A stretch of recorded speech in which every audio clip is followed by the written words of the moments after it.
This is a clip from Keith's recent visit to the Cash Flow Ninja podcast hosted by MC Lobsher. If you haven't already heard Keith's housing price prediction for 2022, stay tuned. You're going to find out if it's going to go up or down and by how much. Don't forget to hit like. 99% of the videos that people like on YouTube, they forget to hit the button. So if you do like the video, hit the like button. What are you seeing with interest rates now rising? Because this is bringing in an interesting ingredient to this brew, which we're cooking up. Because we've had very low interest rates. Folks were able to lock it in. And of course, that helped these massive prices that people were paying, for housing. What do you see with regards to interest rates? And as they keep rising, what impact does that have? Yeah, that's a good point, because interest rates have risen so sharply in such a short period of time. And this is important because actually people oftentimes look at the capital price of a home, but people don't actually buy a home based on its price. They buy a home based on the affordability of the payment. And the affordability of the payment has to do with price and interest rate and inflation and income and a whole lot of other things. So I think that price growth is going to slow. I've said across my media, I expect the housing appreciation rate, my best guess is that it's only going to appreciate at about half the rate that it did last year. Last year, housing in the United States appreciated 18 to 20%. The Case-Shiller number was about 19%. That's why this year I only expect 9 to 10% home price appreciation. Supply is going to continue to stay low. That's an inelastic condition. It's just too difficult to bring enough supply on the market for years. It's going to take years to get over this. But at some point, an affordability constraint is going to be reached. And that's why I see home price appreciation this year continuing to be greater than historic norms of about 5%, but probably only about half of this year's. You're probably going to have fewer bidders. Instead of 20 bidders for a home, it might now be 8 bidders for a home, helping to fuel a bidding war. And this is really most hurtful to those wannabe first-time home buyers that are just trying to patch together a 20% down payment.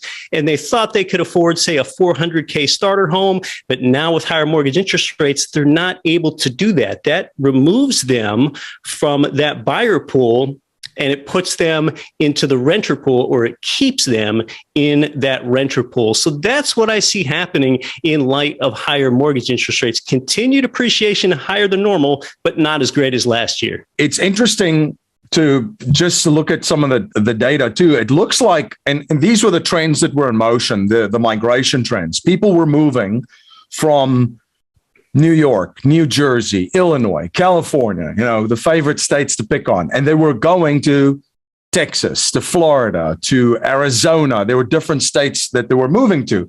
So you had all massive migration trends. And what are you seeing? Are we going to reach a point where the folks that wanted to move and could move financially sort of have moved, and now that starts to slow down? Or as things worsen in the states where folks were moving from and leaving from anyway, that's just going to accelerate? What are you seeing?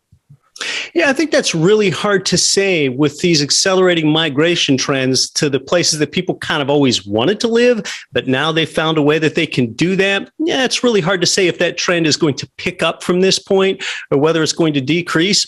But I can confirm what you've already said. Yeah, indeed, this has increased the in-migration on a per capita basis to places like Florida and to places like Texas. It's just so obvious. If you can rent a 2,000 square foot single family home in a Jacksonville or Tampa or Orlando submarket, where you were paying $3,000 or $4,000 for a studio apartment in the Tribeca section of Manhattan of New York, and you couldn't figure out how to work remotely before, you sure can do that now. And it's kind of funny, MC, like Zoom has been around for many years, yeah, but it's only this like work from home fact that people were forced to work from home that made this trend, almost ubiquitous and made everyone become familiar with it. So yeah, we're certainly seeing that. And I am the beneficiary of that. I mean, I invest across state lines in the states that make the most sense, that tend to be investor advantaged, that have a high ratio of rent income to purchase price, and have laws that are more landlord friendly than tenant friendly, exactly places like Texas and Florida. So yeah, that certainly has been the trend. But yeah, as far as the rate picking up in the future, yeah, I'm unsure. Yeah. What's interesting about the economy too is, I mean, it's fascinating to see because essentially it's all gone virtual now and digital. So folks can live where they wanted to live. And work from there. So if they want, you no longer have to live in New York City to work for a New York City based firm. So that's been interesting. The job market is, I mean, if you're an employer, what a great time. You can find the best talent around the world. The world is your pool of that you can hire talent from, right? And if you're looking for employment or even a subcontractor, as most things are these days, the world is literally the pool of opportunities that exist to you, and you can live where you want to, and also travel, essentially go on vacation where you want to in the United States. Obviously, overseas, it's a little bit different. So it's interesting to see how this factors into markets and where folks are moving to with all these friendlier, freedom climate. Let me just put it that way. So it's been fascinating to see how this develops. Yep, people are truly voting with their feet. Yeah, 100%. And hey, I mean, if we are the land of the free, that's a good thing. That gives you options, which really is a proxy for freedom.